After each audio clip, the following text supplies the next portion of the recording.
Assalamualaikum warahmatullahi wabarakatuh. Kami dari kelompok K, kelas M, akan menjelaskan tentang jurnal khusus mata kuliah pengantar akuntansi. Sebelumnya, perkenalkan nama anggota kelompok kami, saya Jovita Endah Santoso, NPM 391. Saya Muhammad Zulfani Zulaki, NPM 383. Saya Jaka Patria Faizin, NPM 407. Saya Ainun Najwa Aziza Fitmatan, NPM 420.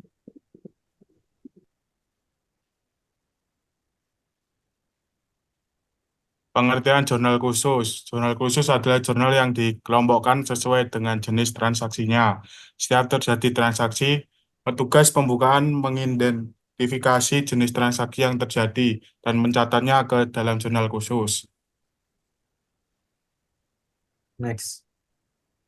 Perbedaan jurnal umum. Format jurnal terdiri atas tanggal, akun, keterangan, ref, dan jumlah yang terdiri atas debit dan kredit. Semua transaksi dicatat hanya pada satu jurnal. Posting jurnal ke akun buku besar dilakukan setiap hari setiap terjadi transaksi.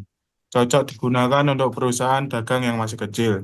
Jurnal khusus, format disesuaikan dengan kolom-kolom yang diperlukan dalam mencatat transaksi sejenisnya.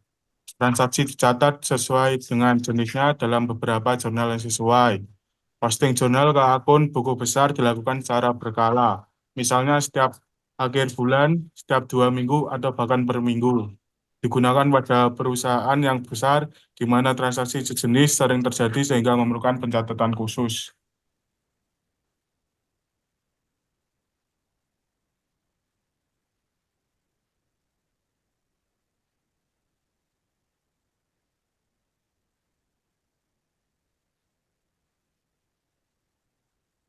Nah, untuk manfaat jurnal khusus sendiri, yaitu memungkinkan pembagian pekerjaan atau spesialisasi.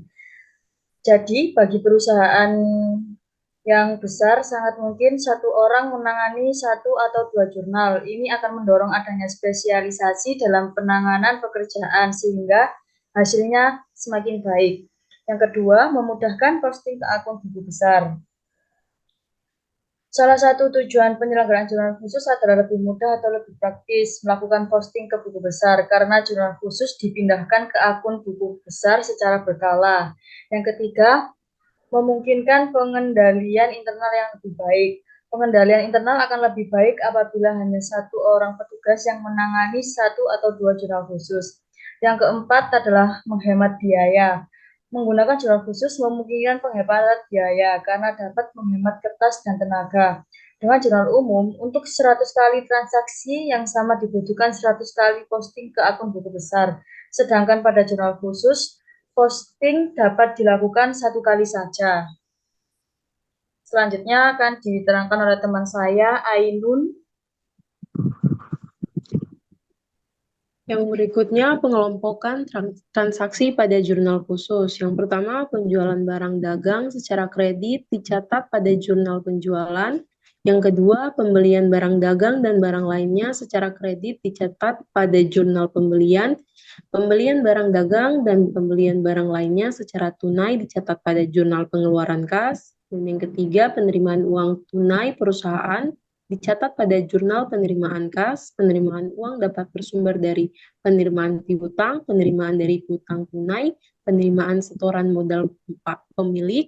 Yang keempat, pengeluaran uang untuk keperluan berbagai kegiatan perusahaan dicatat pada jurnal pengeluaran kas, antara lain pembayaran utang, pembayaran utang dagang, pembayaran gaji, dan pembayaran selain gaji. Seterusnya ada jurnal khusus dalam pencatatan akuntansi, jurnal penjualan untuk mencatat transaksi penjualan barang secara kredit, jurnal pembelian untuk mencatat pembelian barang dagang dan harta lainnya secara kredit, jurnal penerimaan kas untuk mencatat semua transaksi penerimaan uang tunai dan atau serta dengan uang tunai. Yang terakhir, jurnal pengeluaran kas mencatat transaksi pembayaran yang dilakukan oleh perusahaan untuk berbagai tujuan. Kemudian pembahasan soal. Pada transaksi tanggal 2 Februari dibeli barang dagangan dari PT Dendrobium sebesar 10 juta dengan nomor faktur 111 dengan syarat 2/10 N per 30. Pada jurnal khusus karena pembelian sebagai kredit maka dicatat sebagai jurnal pembelian, yaitu utang dagang kredit. Pada tanggal 3 Februari dibeli barang dagangan dari PD Vanda sebesar 2.500.000 secara tunai. Kemudian dicatat sebagai jurnal pengeluaran kas, di mana masuk ke akun pembelian sebesar 2,5 juta dan kas 2,5 juta.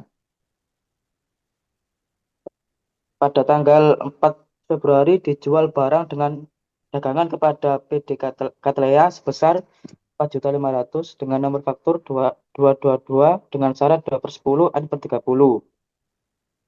Catat sebagai jurnal penjualan dengan piutang dagang di debit sebesar 2.500.000. Pada tanggal 5 Februari diterima pengembalian barang dagangan dari PD Katlea sebesar 500.000 karena barang tidak sesuai dengan pesanan. Untuk tanggal 5 tidak tercatat sebagai jurnal khusus karena retur termasuk pada jurnal umum.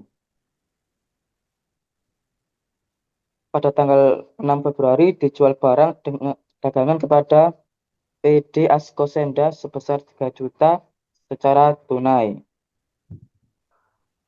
Catat sebagai jurnal penerimaan kas sebagai kas di debit 3 juta dan penjualan di kredit sebesar 3 juta.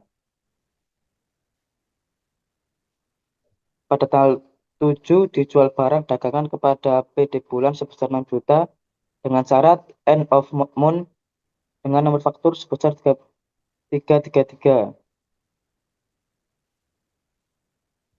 Catat sebagai jurnal penjualan dengan syarat pembayaran end of month dan piutang dagang di debit sebesar 6 juta.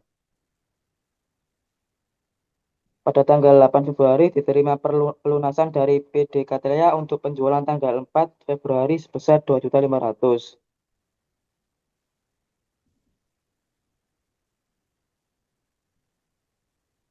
Catat sebagai jurnal penerimaan kas di debit kas sebesar 2.450.000 dan potongan penjualan sebesar 50.000 dan dikredit piutang dagang sebesar 2.500.000. Tanggal 9 Februari dibayar beban listrik dan telepon bulan ini sebesar 750. Dicatat sebagai jurnal pengeluaran kas dengan serba-serbi akun beban listrik dan telepon sejumlah 750 dan kas dikredit sebesar 750. Pada tanggal 10 Februari dibayar semua hutang kepada PT Dendrobium.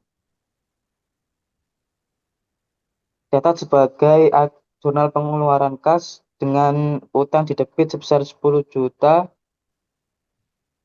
dan kas kredit sebesar 9.800.000 dan potongan pembelian sebesar 200. Pada tanggal 12 Februari diterima pendapatan bunga dari Bank BNI sebesar 250. Catat sebagai jurnal penerimaan kas dengan kas di debit sebesar 250 dan pendapatan bunga sebesar 250. Tanggal 14 Februari dijual peralatan kantor bekas sebesar 900.000 kepada PD Kamboja. Catat sebagai jurnal penerimaan kas dengan akun kas di debit sebesar 900.000 dan akun penjualan di kredit sebesar 900.000.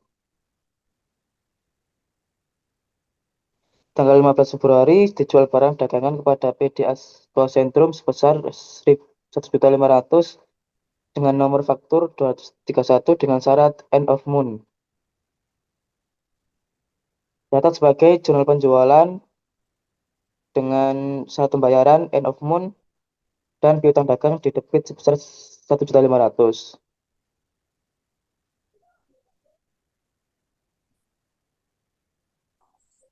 Sekian presentasi dari kelompok kami. Mohon maaf atas kekurangan dan kesalahan kami. Terima kasih. Terima kasih.